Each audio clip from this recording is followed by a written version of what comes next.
Você já parou para pensar por que será que eles não nos contam isso?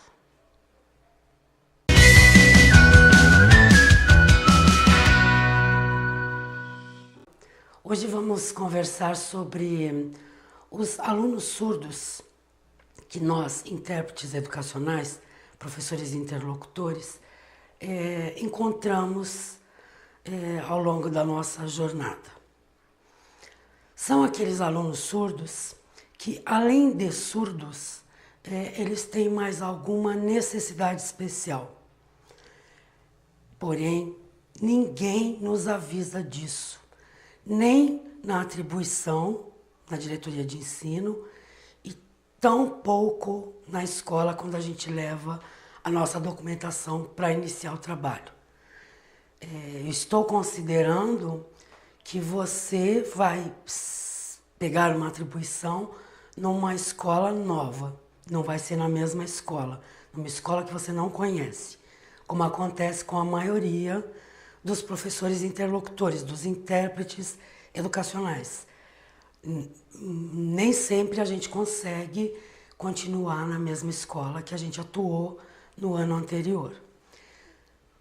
E aí o que acontece? Você vai para a atribuição, você escolhe a escola e você vai para aquela escola. E você só vai se dar conta de que você vai atender um educando surdo, que além de surdo, tem uma necessidade especial a mais. Por que que não nos avisam? Eu não sei. Por que que não nos orientam? Eu também não sei. Talvez seja, talvez, porque nem eles saibam o que fazer. Então, acaba acontecendo isso. E é uma surpresa, grande e terrível para alguns, só uma surpresa para outros, uma surpresa desafiadora para outros. Aí cada um olha para essa situação que a vida presenteou de uma maneira, de acordo com o seu jeito próprio de ser. Ao longo da minha carreira, aconteceu isso comigo. Então eu fui para a atribuição e ninguém me avisou nada. Cheguei na escola, levei a papelada e a mesma coisa. Quando eu cheguei na sala de aula, que também era uma sala de aula que eu atendia 3 alunos surdos, que na verdade não eram surdos. Um era surdo, profundo, que é a aluna que eu trago, o case que eu trago para o vídeo de hoje. E os outros 2, eles tinham baixa audição, entendeu? Eles não eram considerados surdos, eles tinham dificuldade de audição, tá? Porém, se eles assistissem à aula só olhando para o professor e tentando escutar o que o professor dizia, eles se perdiam. Embora eles escutassem bem baixinho, eles necessitavam da mediação do intérprete. Tá? Então foi um ano bastante interessante porque eu tinha esses 2 alunos que não usavam aparelho, embora tivessem problemas auditivos, e tinha essa colega surda, aluna surda, que também tinha um problema a mais. Que problema a mais era esse? Eu não sou psicóloga, eu não sou psiquiatra. Eu sou pedagoga e tenho formação superior como intérprete de língua brasileira de sinais. Não tenho aval para avaliar a questão, mas tudo levava a crer que essa aluna tinha problemas cognitivos, atraso cognitivo. Ela tinha 12 anos e tudo mostrava que ela tinha uma idade mental de aproximadamente 4 ou 5 anos de idade. Então, quando eu cheguei na sala de aula e deparei com os 3 e me apresentei e eles se apresentaram, imediatamente eu percebi que tinha alguma coisa diferente. Ao longo dos dias que se seguiram, eu comecei a avaliar aquelas crianças para ver como eles estavam, quanto eles dominavam a Libras, quais eram as dificuldades deles, para que eu pudesse então fazer uma parceria com os professores e a gente poder trabalhar junto com cada um desses educandos da inclusão. E essa aluna, ela não conseguia, era tão grande a dificuldade dela, que ela não conseguia nem desenhar a forma das letras, ela não conseguia desenhar as letras. Então, o cotidiano dela, eu só observava, enquanto eu avaliava e atuava, naquele período que a gente sente, espera, aguarda eles fazerem as atividades, eu só ficava observando. E aí eu via que o professor ia passar uma cópia na lousa, ela abriu o caderninho, ela tinha tudo certinho. E ela olhava na lousa e copiava, olhava na lousa e copiava. E então eu ia lá ver. E foi aí que eu percebi que ela não conseguia nem desenhar as letras. A cópia dela se resumia a folhas e mais folhas de fazer a letra de forma, a letra M. Então ela fazia M, M, M, M, M, um monte de M, uma linha embaixo da outra, e ia para outra folha e para outra folha, quantas folhas fossem necessárias. Aí ela terminava de fazer a cópia, levantava e levava o caderno para os professores darem visto. Vocês podem imaginar a carinha dos professores na hora de dar visto naquele caderno. Os professores que já eram professores dela em anos anteriores, tudo bem, mas os professores que estavam naquela escola pela primeira vez, vocês imaginem a cara de estranheza desses professores. E eu olhava para eles com um olhar que pedia complacência. Então, chegou uma hora que eu pensei, não, alguma coisa está errada aí e a gente tem que fazer alguma coisa. Então eu comecei a investigar, a perguntar, a conversar com professores, funcionários, gestão da escola, para saber como é que tinha sido nos anos anteriores. E as respostas eram muito vagas e muito evasivas. O que me levou a concluir, não só pelo modo como ela escrevia, mas por todo o comportamento em geral, porque o cotidiano dessa aluna era, ela não faltava nunca, ela chegava no horário, ela ia embora no horário certinho, participava das aulas à maneira dela, copiava dessa maneira, respondia as atividades dessa maneira e pedia muito para sair da sala de aula. Ela queria ir no banheiro, ela queria beber água, ela queria passear. E ela andava, em vez de ela andar normalmente, ela andava, para cada passo que ela trocava, ela fazia assim. E ainda falava, não sei se ela falava com ela, não sei se ela estava cantando, eu não sei o que ela estava fazendo, mas ela andava e fazia da, da, da, da, da, da, da, da, da, da, da. Então, ela pedia para sair da sala e andava o corredor enorme, ia beber água, depois voltava, sempre assim, andando assim. Aí fui pesquisar mais e vi que o domínio que ela tinha da Libras era muito pequeno. Aí procuro saber mais, descubro que essa menina, até os 7 anos de idade, ela nasceu com um problema das pálpebras nascerem grudadas e ter sido aberto só um pouquinho. Nasceu com só um tantinho de pálpebra aberta. E com 7 anos, parece que ela passou por uma cirurgia que abriram então a pálpebra. Não tinha nenhuma dificuldade a mais a não ser abrir. Sabe gatinho quando nasce e leva alguns dias para abrir os olhos e quando começa a abrir os olhos fica aquele buraquinho pequenininho para depois abrir toda a pálpebra? Segundo me relataram, as pálpebras dela eram assim até os 7 anos de idade. Então, veja, uma criança que nasceu surda, nasceu ou ficou surda de bebê, não me lembro, mas sempre foi surda, profunda, com as pálpebras nessas condições. Então, teve uma extrema dificuldade no desenvolvimento da linguagem dessa criança. E é isso que a escola tinha. Uma criança assim, e diga-se de passagem, tinha olhos, um rosto muito lindo, olhos muito lindos, uma menina muito bonita e assim irradiava muita alegria, essa menina. Mas era isso. Então ela não participava de nada. Sabe aquela coisa? A legislação fala que todos têm o direito a ir para a escola. Ponto. Matricula e fica ali, porque ninguém sabe o que fazer. Aquilo, gente do céu, aquilo me deixou doida. Porque eu dizia assim, Deus, fonte, ser de luz, como você quiser chamar essa força superior que nos dá a vida. Eu dizia, se eu fui colocada aqui, algum porquê tem e algum para que tem. Então você me dê sabedoria, porque eu não vou aguentar atravessar o ano letivo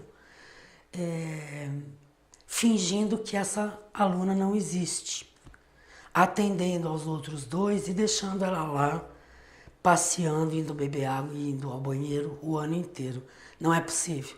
Tem que ter algum jeito, algum caminho, tem que ter. E assim foi indo. Então todo dia era um desafio. Aí, mas isso não me saiu da cabeça, eu tenho que arrumar condições. Então, para ela parar de andar, de sair para ir passear, beber água e ir no banheiro, então eu comecei a conversar com ela, assim, com muita educação. E eu sempre que ia conversar com ela, eu ia lá no lugar dela, perto dela. Muitas vezes me agachava ali no chão e para conversar com ela. Eu sempre segurava nas mãos dela, eu sempre dava um jeito de pôr a mão nela, não sei porquê.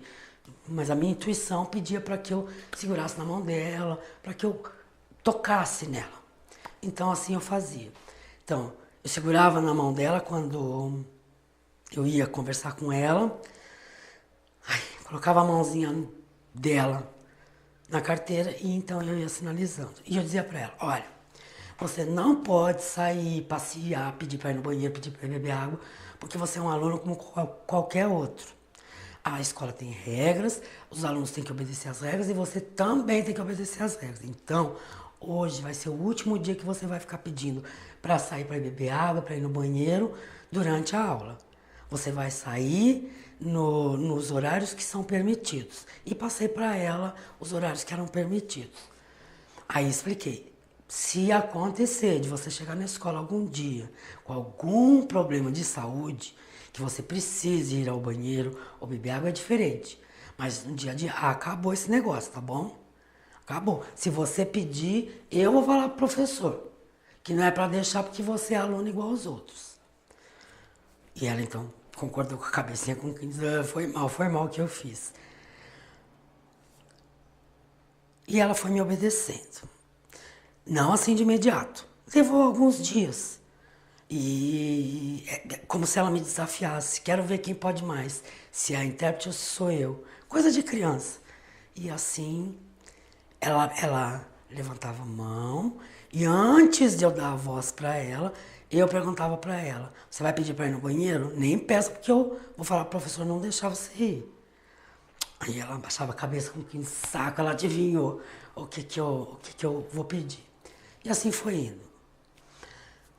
Esse modo de ela andar, eu não sei por que ela andava assim, mas ela andava assim. Então, quando ela pedia para ir ao banheiro, nos horários que podia sair da sala de aula, eu deixava os outros dois encaminhados para que eu pudesse acompanhá-la, porque eu já tinha um plano B na minha cabeça, que era fazer o seguinte. Então ela andava daquele jeito e a escola inteira dava risada, tinha aluno que imitava, porque criança e adolescente é assim mesmo. E às vezes ela ficava brava.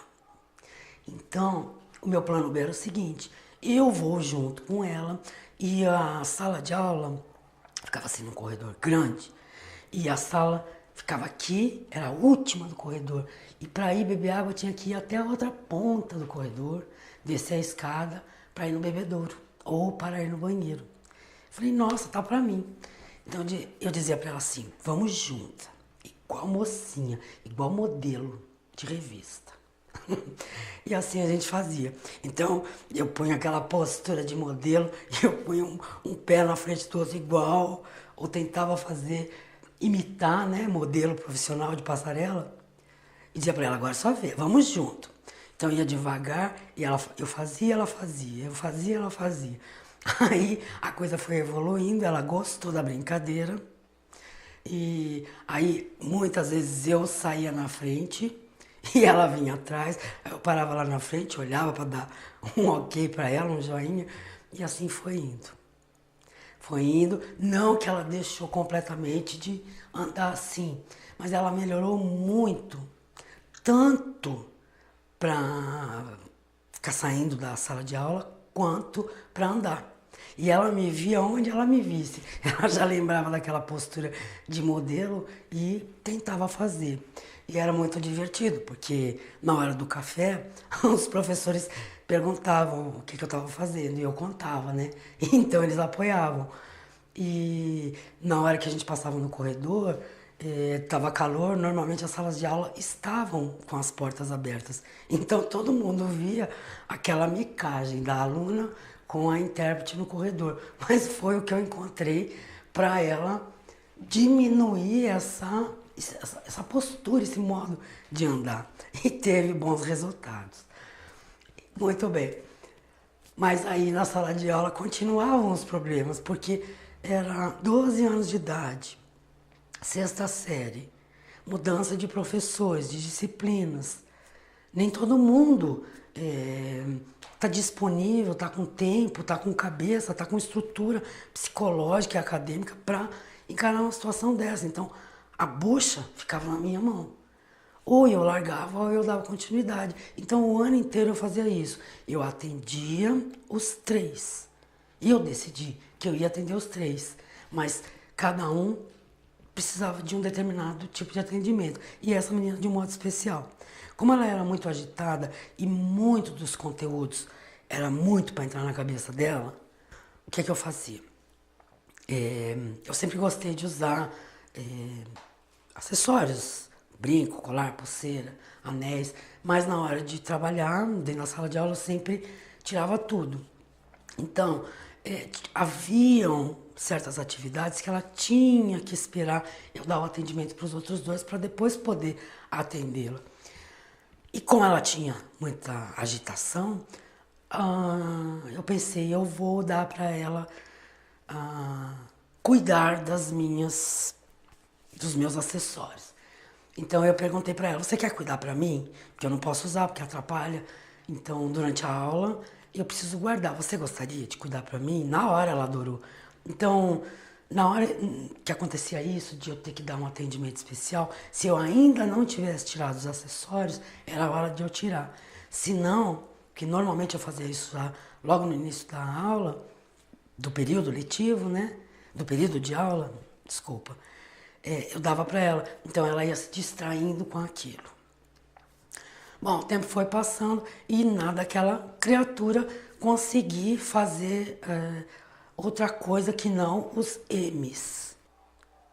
Nas minhas andanças em lojas de R$1,99, eu fui encontrando livrinhos que eu pensei, isso pode ajudá-la. Então eu fui comprando esses livros e trazendo para a escola. E fui adquirindo outros materiais para que ela pudesse ir se apropriando. O mínimo que eu conseguisse já era o máximo diante daquela realidade que eu tinha encontrado ali na sala de aula, não é? E ao longo do tempo, graças a Deus, gente, foi um milagre, foi uma benção, foi assim se eu posso dizer, um troféu. Esse ano, essa escola, foi assim o meu prêmio máximo, porque ao longo do ano, essa aluna foi tendo uma série de pequenas evoluções, muito significativas, muito significativas. Ela dominou a leitura e a escrita? Absolutamente não. Mas o que eu consegui do começo do ano até o final do ano, os comentários, as observações, as anotações que os professores fizeram a respeito da evolução dessa aluna, foi assim maravilhoso, maravilhoso, tanto que eu tenho guardado até hoje parte dos materiais dela que eu vou mostrar para que vocês entendam essa evolução. O que eu quero que vocês compreendam é que quando a gente vai fazer um curso livre de Libras, ou como no meu caso, que eu fui para uma faculdade aprender a nível superior, aprender a Libras, confesso, eu nem imaginava que eu ia para a faculdade aprender a ser intérprete para trabalhar na escola. Mas essa foi a realidade que aconteceu comigo e com tantos colegas meus de curso de intérprete de Libras. Muitos saíram do curso e foram atuar em escolas públicas como intérpretes educacionais. Então, tanto nos cursos livres como em cursos superiores, que dão uma formação específica, como foi o meu caso, a gente aprende muita coisa, mas nunca colega nenhum contou para mim, e nem eu ouvi isso dentro dos bancos, sentada nos bancos acadêmicos pelos quais eu passei, de a gente atender um aluno surdo que também pode ter mais alguma necessidade especial, mais alguma dificuldade, mais alguma deficiência. E muitos não sabem o que fazer, não sabem o que fazer. Então, a intenção ao planejar, elaborar esse vídeo para vocês é essa. Primeiro, nada nessa vida acontece por acaso. Segundo, encare uma situação dessa como um presente da vida. E se é um presente da vida, você vai encontrar caminhos de luz para que junto desse educando surdo que você atende, vocês possam trilhar o ano letivo inteiro com alegria, com o sentimento de realização. Porque, como eu disse, absolutamente eu consegui alfabetizar essa aluna. Absolutamente. Mas a qualidade de vida dessa menina melhorou demais, a participação dela também, e vocês vão entender isso melhor na hora que eu mostrar os materiais dela, que eu ainda os tenho. Eu guardo com muito carinho isso tudo. E fica essa... Não é uma dica, é uma experiência de vida que pode servir como uma lição para vocês, que podem estar ou podem vir a ficar muito revoltados de não terem sido avisados. Lembrem-se que a escola pública, ela obedece uma série de burocracias, é muita burocracia, é muita legislação, é uma hierarquia gigante até que chega na escola. O pessoal da diretoria de ensino, que cuida de nós, aquela equipe especializada, não é de hoje que eles pedem para que nós façamos os relatórios, para que nós façamos um portfólio dos alunos que nós atendemos ao longo do ano e deixemos esse relatório, esse portfólio na escola. Teve uma diretoria de ensino que pediu, inclusive, cópia para a diretoria de ensino. Ou melhor, eles queriam esse relatório para eles, diretoria de ensino. Quem quisesse deixar a cópia na escola seria ótimo, porque o intérprete que chegasse no ano seguinte pegaria aquele relatório para saber como é que tinha sido aquele aluno, quem é aquele aluno, que ele então vai dar atendimento. Mas como eles não são firmes com isso, muitos de nós não entregamos. relatório algum. Inclusive eu nunca entreguei relatório algum, nem para a diretoria de ensino, nem para a escola. Por quê? Porque eu tinha contato com os intérpretes, de modo que eu poderia, faz parte de mim, da minha ética, eu ia passar para o intérprete que fosse pegar, já lá na diretoria de ensino, quando eu via quem ia pegar o aluno que eu atendi no ano anterior, eu já passava informações sobre aquele aluno. Então, por esse motivo eu não passava. E também porque a gente fica mudando de escola, mudando de escola. Ai, é uma canseira, chega no fim do ano. Enfim, foi uma falha minha. Mas é bom que a gente faça isso. Não que isso vá proteger você de saber, antes de pegar na atribuição uma atribuição, quem é o aluno que você vai atender. Tá? No meu caso, foi essa a experiência bastante grata e de uma evolução muito positiva. Mas também eu conheci uma colega, intérprete, muito competente, muito dedicada, muito estudiosa, que ela pegou um aluno que, além de surdo, também tinha uma outra necessidade muito grave. Ninguém informou, ela não sabia absolutamente nada sobre essa segunda necessidade, essa segunda deficiência do aluno surdo. E essa moça acabou doente, precisou de licença de saúde mais de uma vez no ano. E a última notícia que eu tive dela é que parece que ela estava desistindo, porque essa moça aí foi karma. Nossa Senhora, ela pegou esse aluno e no ano seguinte ela continuou com esse aluno. E foi no ano seguinte que ela teve esses problemas de saúde. Por quê? Porque tudo tem que ter um equilíbrio, né, gente? No meu caso, no caso que eu tô contando para vocês, eu consegui dar conta.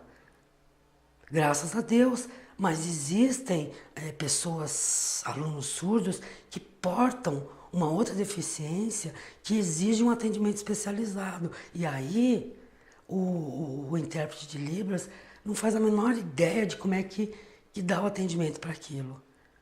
E aí pode acontecer isso. Então, quando eu abri esse vídeo, digo, por que eles não contam isso? Das duas, uma. Ou eles também não sabem o que fazer, ou eles não se importam com o que vai acontecer. Mas essa é a realidade da escola pública que a gente tem no Brasil, e a realidade dos intérpretes educacionais é essa.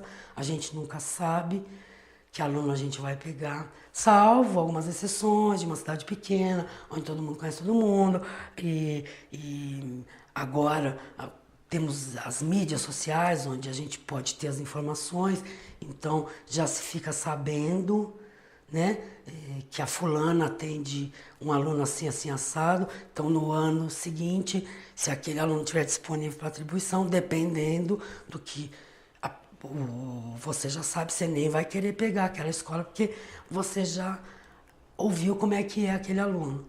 Mas são exceções, né, gente? Na maioria das vezes a gente não sabe. Esse YouTube é para o Brasil inteiro, então intérpretes de São Paulo, intérpretes do Rio de Janeiro estão vendo esse vídeo, como também intérpretes de cidades muito pequenininhas estão vendo esse vídeo. Então, temos que ter um equilíbrio. Isso poderia sim ser mudado, isso poderia ser respeitado, e acredito até que, se houvesse uma parceria entre intérprete e pais do aluno, poderia se exigir o que é prioridade ali, dependendo da situação. No caso desse aluno, dessa intérprete que ficou doente, pelo que eu ouvi dizer, eu acho que o intérprete ali seria secundário. Prioritário seria um atendimento especializado para aquela outra deficiência que o aluno tinha, que eu não me recordo o que era, mas era assim, impossível de controlar, um aluno impossível de controlar, e a intérprete simplesmente não sabia o que fazer. Então, pouco adiantava ela querer usar da Libras ali, porque ele precisava de um outro tipo de atendimento que não o que o intérprete está capacitado para dar. Entende? Mas aí eu acho que pelo modo como as coisas andam, provavelmente a intérprete pediria demissão e eles contratariam uma outra intérprete, mas jamais trocar, tirar o intérprete e colocar um outro especialista para aquela deficiência que o aluno tinha. São coisas que acontecem, é muito feio, é muito triste, mas essa é a realidade da escola pública do Brasil, infelizmente. E ou a gente xinga, a gente chuta o balde, a gente esbraveja, chora, cruza os braços, ou a gente tenta fazer alguma coisa para diminuir essa dor dentro daquilo que é possível, tá bom? Então agora eu vou mostrar para vocês a evolução da aluna e espero que isso seja útil para motivar vocês, para incentivar vocês e para colaborar com a criatividade de vocês. Porque, independente disso tudo que eu disse aqui agora, nesse vídeo, eu acredito nisso. Nada na nossa vida acontece por acaso. Moramos num planeta com mais de 7 bilhões de pessoas. Por que aquele aluno surdo e você tiveram que estar juntos é um mistério que só Deus para responder. Mas é um desafio que a vida lançou para você, é um desafio que a vida lançou para essa criança, esse adolescente, e vamos até onde você aguentar, porque você é um ser humano, ele também não pode chegar num ponto de sofrimento. No meu caso, eu achei que eu poderia fazer alguma coisa além daquilo que eu encontrei e que não iria me causar sofrimento. Ia me causar provocação. O ano inteiro eu fui provocada a criar condições, a criar possibilidades para que aquela aluna viesse para a escola e encontrasse sentido de estar lá. Se sentisse pertencente ao grupo. E deu certo, mas foi uma situação minha. Então, a minha situação foi uma, a dessa colega intérprete foi outra extrema e que chegou nesse ponto, porque ela talvez tenha insistido a ponto de lhe causar dor. E aí o corpo responde, né? Com problemas de saúde. Não sei se essa moça desistiu de ser intérprete educacional, não sei, eu não tive mais notícias, mas eu fiquei muito triste por ela quando soube disso tudo que ela estava passando, porque o fardo dela realmente estava extremamente pesado. E ali, mas se nada é por acaso, o que você acha? Por que então a vida teria colocado essa intérprete com esse aluno? Talvez para ela chamar os pais, chamar a direção dessa escola e dizer: não é possível. Nós temos que fazer uma reunião especial com o pessoal da diretoria de ensino e pedir para trocar. Ver se tem uma outra escola onde eu possa atender um aluno surdo, para que aqui, quem ocupe o lugar, seja alguém especializado para esse tipo de deficiência. Que ele precisa muito mais de alguém assim do que de um intérprete. Talvez, eu não sei. Eu não conversei com ela, não soube por ela exatamente o que aconteceu. O que eu estou contando para vocês foi coisas que me contaram, que eu fiquei sabendo por outros e não por ela. Entende? Mas é isso. Talvez. Né? Então vamos lá. Vou mostrar para vocês o material. Bem, como eu disse a vocês, eu não sabia o que fazer com a aluna. Tudo para mim era possibilidade e nem tudo era possibilidade. Então, eu encontrei caderninhos como esse em lojas de R$ 1,99. Este com letras este com numerais e muitos outros. Eu peguei esse só para exemplo. E aí, tinha que cobrir o pontilhado, como vocês estão vendo aqui. E ela, às vezes, fazia só isso, cobria o que tinha. Às vezes, ela completava a linha toda.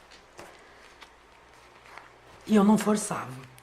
Eu dava nota com carinha de bonequinho. E, ó, aqui ela resolveu que ela queria completar.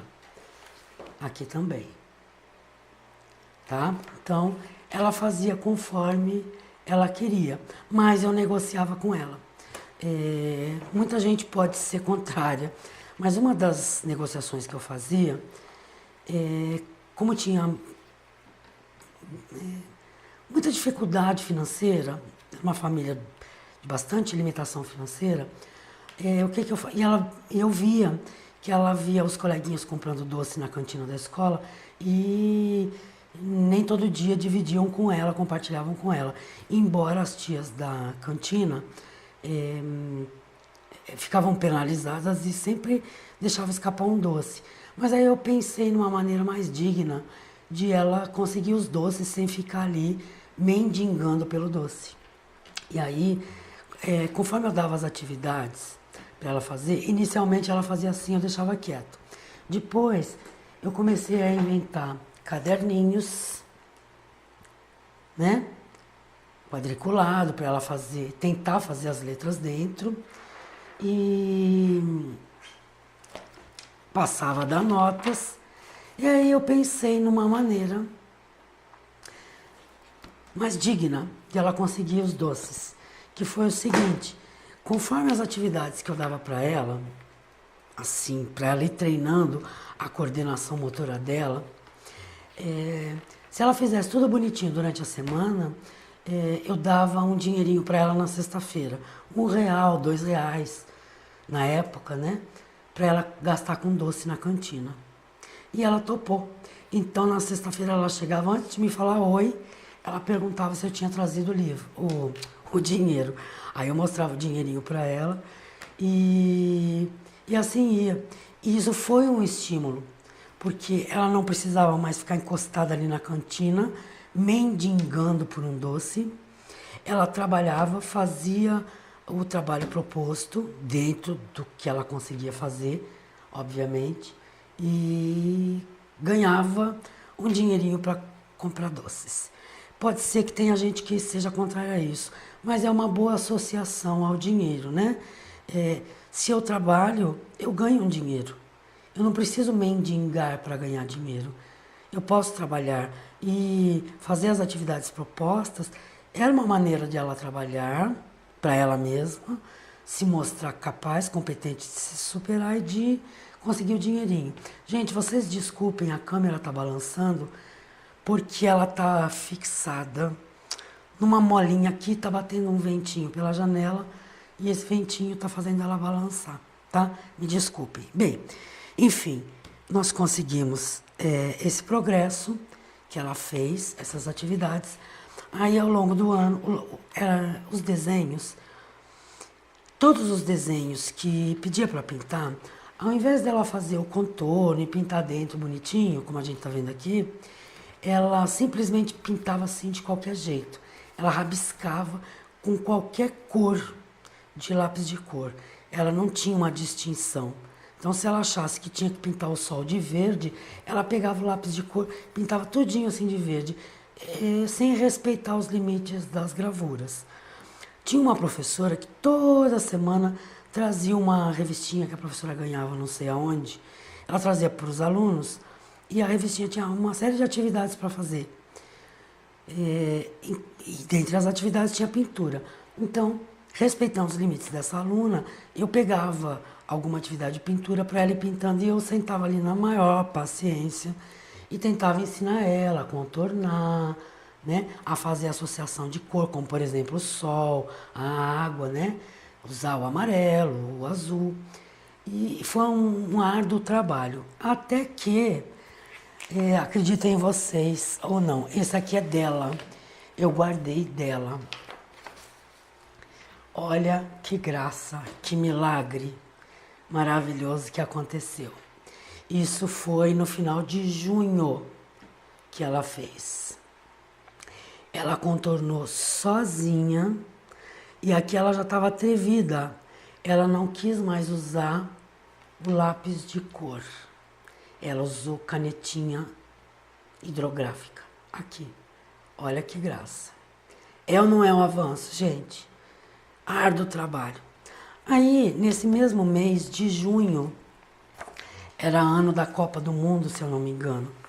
E a professora trouxe essa gravura de Tarsila do Amaral, né?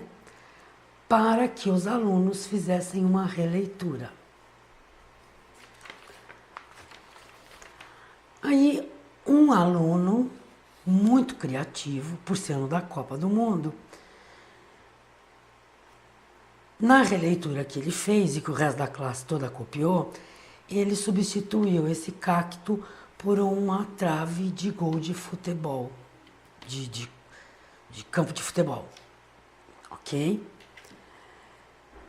Entre os tantos desenhos que eu pedia e ajudava ela para ela pintar dentro, bonitinho, eu tive a grande ideia de comprar uma caixa de lápis de cor aquarelável e botei um pincel, botei tudo dentro desse estojo aqui. E eu levava o estojo com lápis de cor aquarelável, o pincel levava também um copinho de café para pôr água, pegava um pedaço de papel higiênico para secar o pincel, para poder trocar a cor da tinta, né? Ensinei ela a usar esses lápis de cor de modo aquarelável, não só para pintar. E ela ficou apaixonada pelos meus lápis de cor, que eu os tenho até hoje, e o meu neto agora é que usa meus lápis de cor.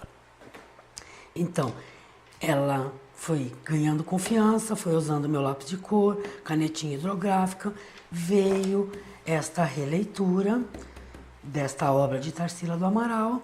E o que foi que ela fez? Acreditem vocês, ela fez sozinha toda esta pintura com um lápis de cor aquarelável. Vejam, o nome dela é Ione. Ela teve bastante dificuldade para escrever o nome, mas para quem fazia só M, vocês conseguem ver aqui? A letra E, a letra O. É um avanço, não é, gente? Pouco, mas para nós, mas para ela foi gigantesco, tá? O professora Débora fui eu que escrevi, mas o desenho, nós colocamos a folha em cima desta folha, por isso que eu tenho, a professora me deu essa folha, para ela colocar esta folha sobre essa e copiar o desenho que estava embaixo. Mas a pintura foi todinha ela que fez. Todinha. Aqui embaixo e a trave foi cópia lá do colega que teve a ideia de mudar na releitura que ele fez. Ela gostou, ela quis fazer igual o desenho, mas olha que incrível, ela usou o lápis aquarelável, o pincel, molhou, secou, trocou as cores, tudo sozinha. Grandioso, na minha opinião, foi um grande avanço, um grande trabalho. Depois disso, então, ela foi ficando expert na coisa. E aí, o nome dela foi ela quem escreveu. Tudo ela que fez. Eu fazia, ela copiava. Ela não conseguia copiar. Ela só conseguia fazer M. Pintou tudinho, escolheu. Isso aqui no mês de agosto, que a professora estava trabalhando essa história folclórica da Sereia Yara, e ela fez sozinha. Legal, né, gente? Muito legal. Sozinha. Eu não ajudei em nada. Depois disso, então, veio uma atividade de produção de texto. A professora pediu para que os alunos produzissem um texto sobre o tema Qual a importância da informática na vida das pessoas. Ela tentou, olha, ela copiou o título, que a professora pôs na lousa título, ela copiou. Ela não conseguia. E aí ela foi misturando algumas letras ao M, que ela estava acostumada a fazer. Aí o que eu fiz? Coloquei aqui produção de texto, o tema, e aí o resto ela foi sinalizando para mim em libras e eu fui escrevendo em língua portuguesa. Quando nós terminamos o pequeno texto que ela fez, eu coloquei aqui embaixo a observação. A aluna ditou em libras e a intérprete atuou como escriba. Sônia, intérprete. Entregamos isso para a professora considerou, deu o visto e deu a nota. Não me lembro quanto que valia essa atividade. E olha o que ela escreveu, saiu da cabecinha dela, gente. Uma menina que eu encontrei na escola largada, como alguém que a lei diz que tem que matricular e pronto. Eu gosto da internet, ela é legal. Na escola tem uma moça que tem o cabelo preso. Ela trabalha na sala de informática. Eu não sei usar internet, mas sei que as pessoas podem conversar pela internet. Isso é bem legal. Eu só sei brincar no Paint. Faço desenhos e mudo as cores. Eu queria ter um computador em minha casa. Acabou. Gente, isso saiu da cabecinha dela. Não é um ganho para a aluna? Fala sério. Depois disso, teve uma prova. Um trabalho em dupla, que o professor pedia para fazer pesquisa do conteúdo. E aí ele fez 2 perguntas. O que foram as sociedades indígenas? E qual o significado das seguintes palavras indígenas? E aí ele pôs as palavras.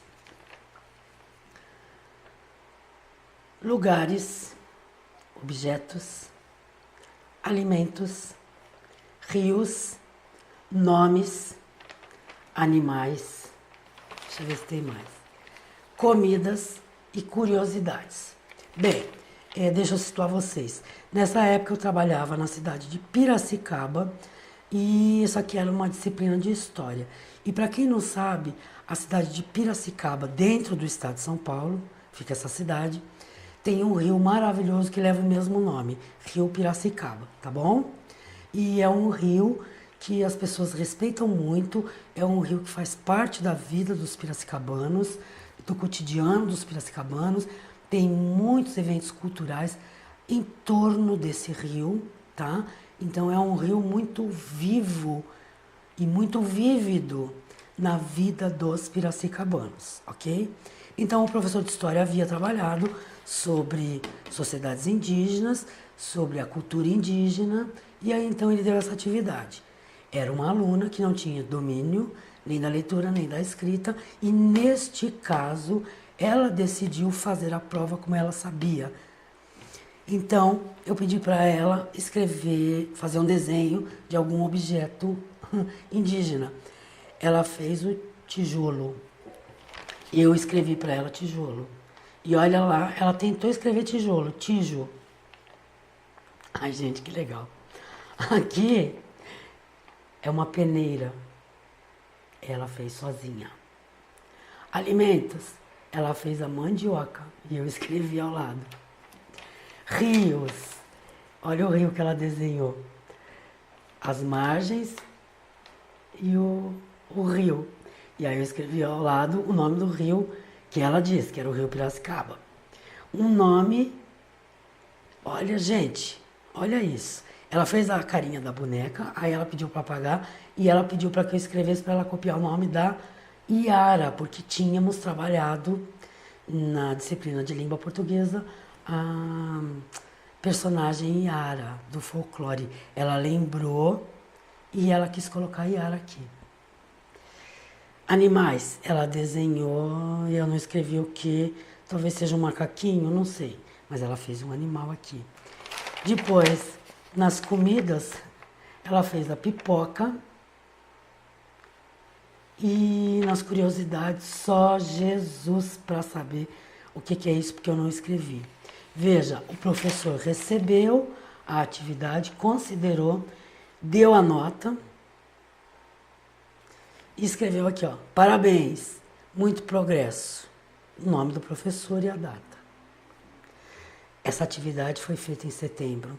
Nós trabalhamos o folclore em agosto, o que prova que ser escriba é uma atividade que funciona como uma ferramenta para que o aluno surdo possa se manifestar.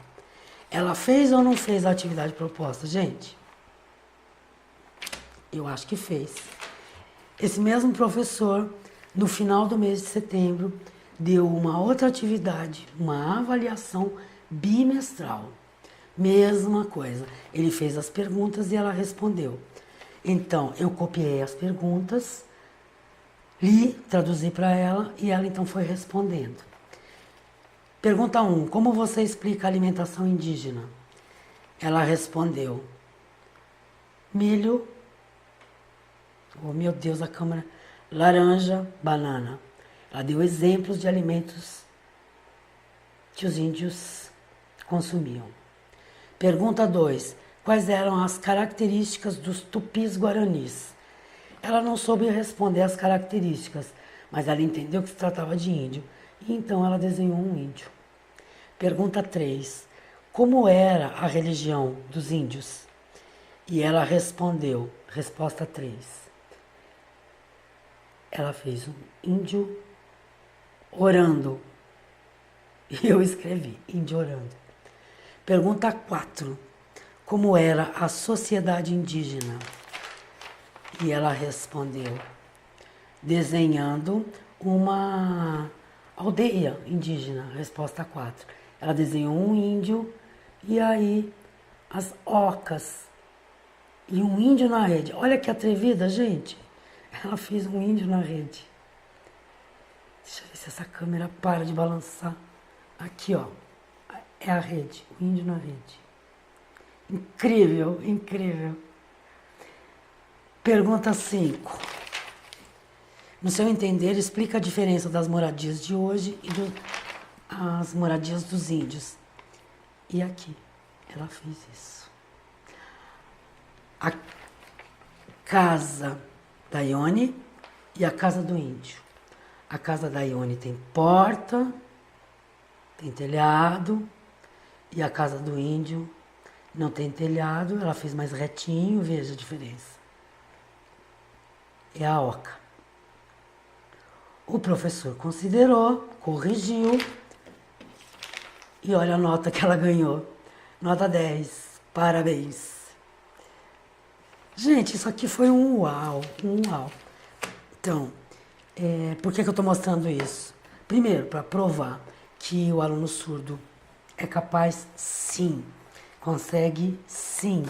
Tudo depende do nosso empenho, da nossa boa vontade, do nosso interesse em querer ajudar o aluno surdo, independente das condições. Ela conseguiu isso, os colegas dela também fizeram as atividades e foi ótimo, foi maravilhoso.